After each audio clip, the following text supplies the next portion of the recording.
friends, it's Teresa and welcome back to my channel. In today's video, I'm going to be giving you 7 books that will suck you in and then spit you back out.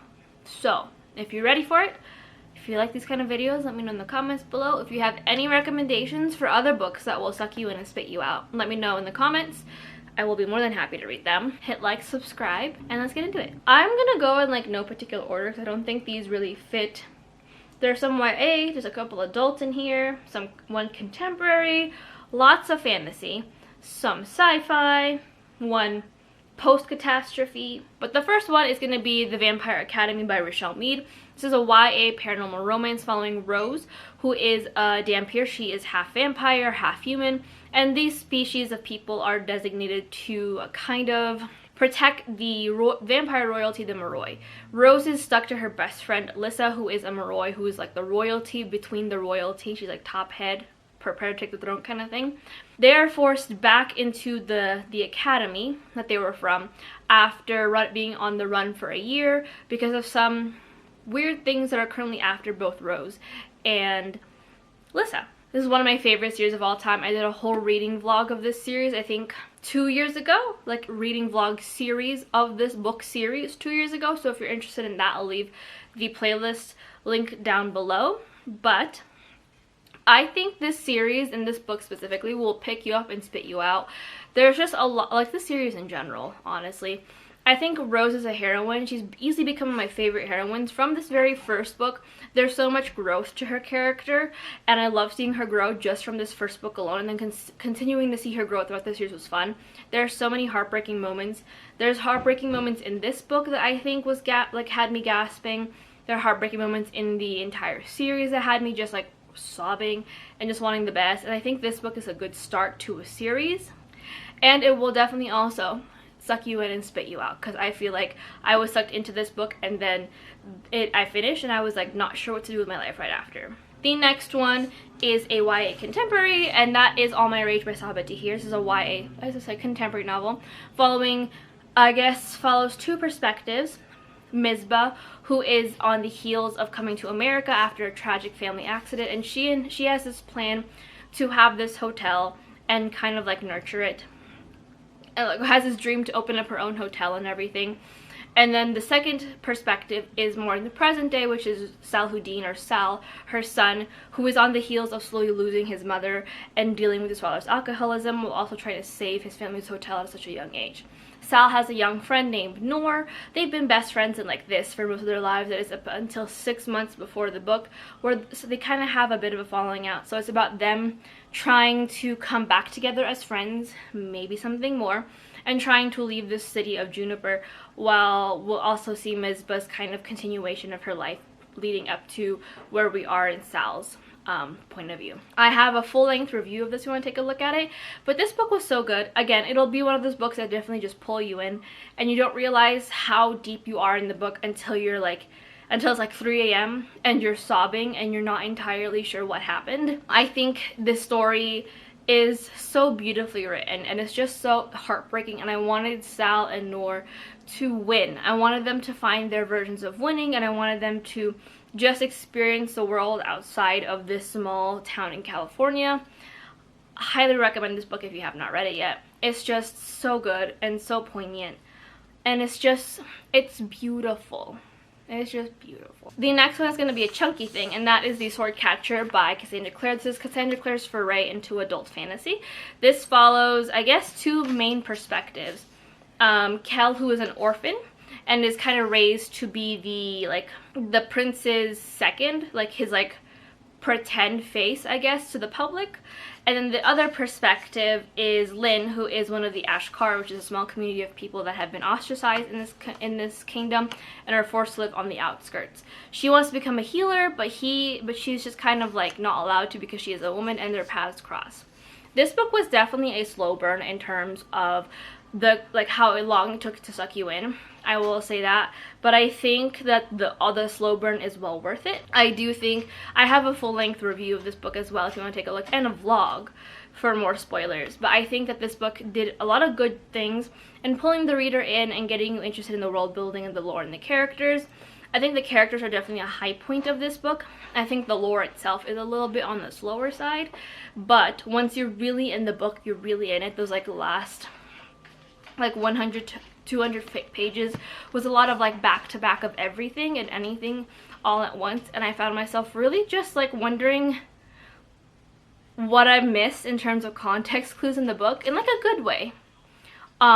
For this book to go downhill so quickly and have my heart broken. And then when you say broken, it was like shattered.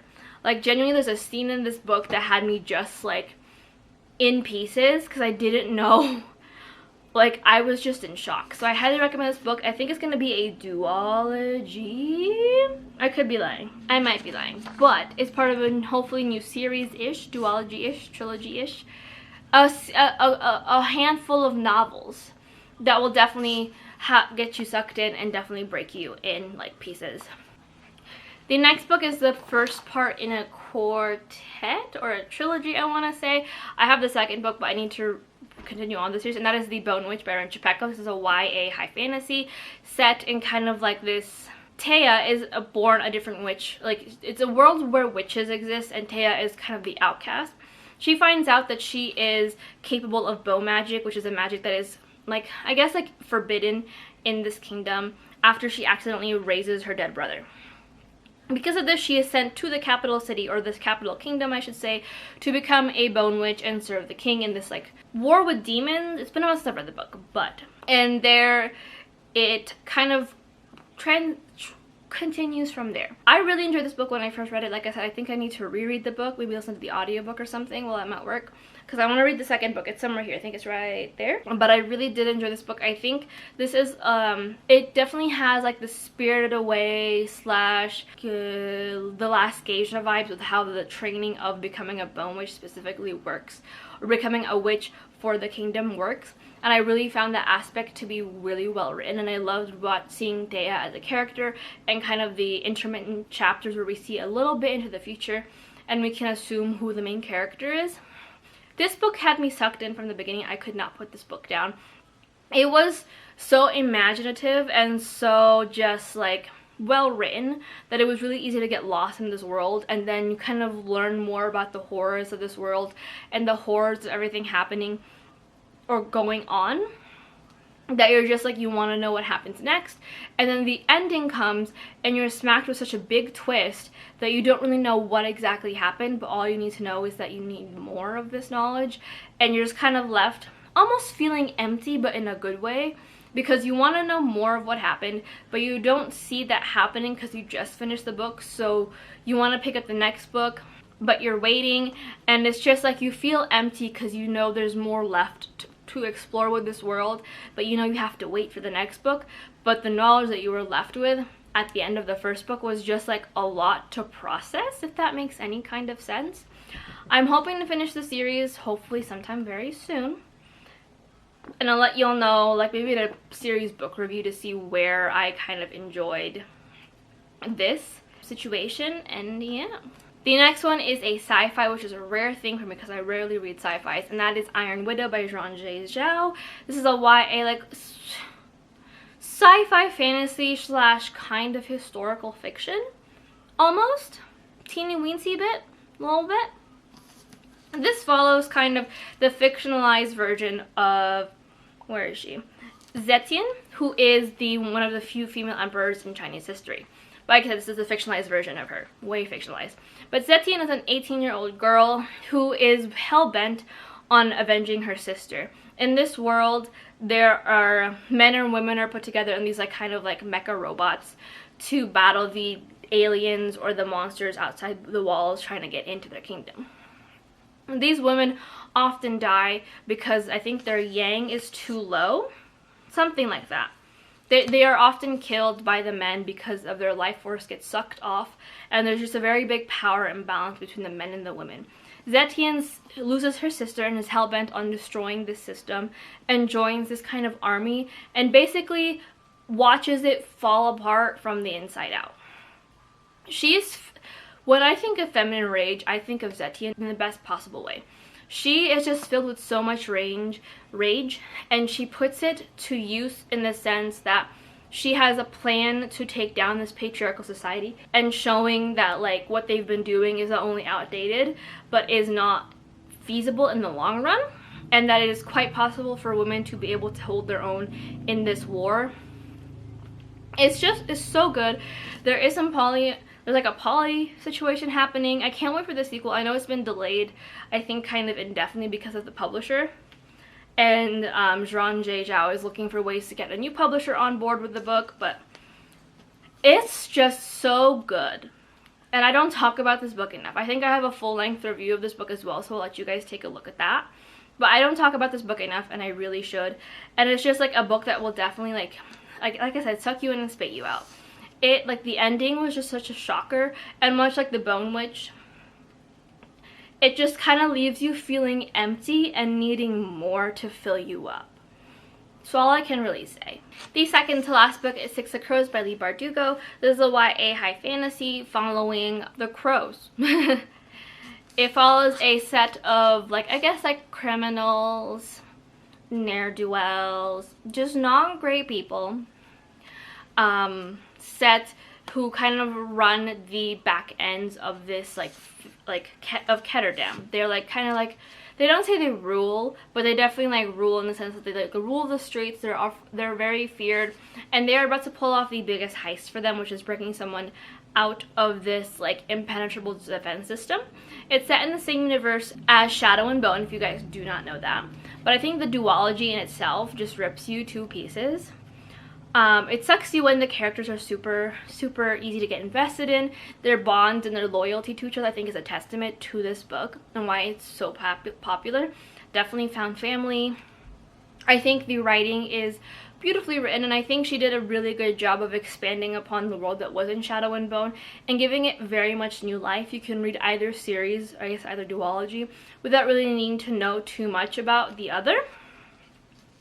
And I think it just, like, sucks you in with the intrigue, the mystery, the need to know more about who these characters are, what puts them in this position, and where they're going next. And then when it's done, like I said, much like a lot of these books, they leave you feeling very empty. A lot of these books do a very good job of pulling you in, of making you want to know more, making you want to see more and read more and understand more about everything. And then when you're done with it, you're just kind of like, that's it? I don't have anything else? And you're left with wanting more, which I think this duology does. And then the end of the duology, if you guys have not read it yet, is also equally as, like, heartbreaking. So, and the last book in this video is After the Flood by Cassandra Montague. I have just been thinking about this author for a bit. I have a full-length review of this book as well, so you can watch that video.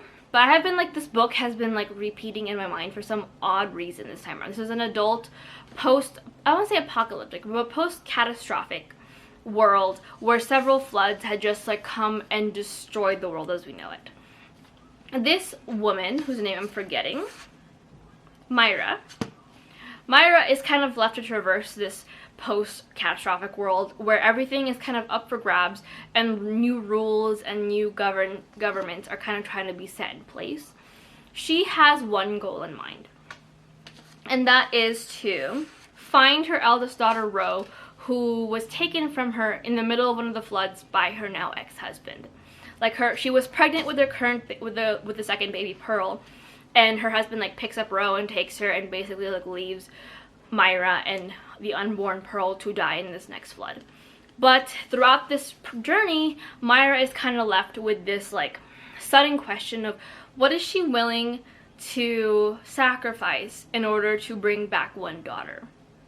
Is she willing to let go of the daughter that she has and that has her and that she knows is alive and well and good, for a memory of a daughter that she hopes will be okay? Who is she willing to step on? And, like, all these things. This book was such a gut-wrenching book. There was just so much happening in this book, so many things that you kind of, like, I guess it does a really good job of making you feel quite disoriented, because this book has a way of making it so you never really know what's going to happen next. Will there be another flood? Will there be someone who is untrustworthy who tries to hurt the two women? It's the two people, the two girls, women. to hurt Myra and Pearl. It just pulls you in, and you find yourself just really wanting to root for Myra.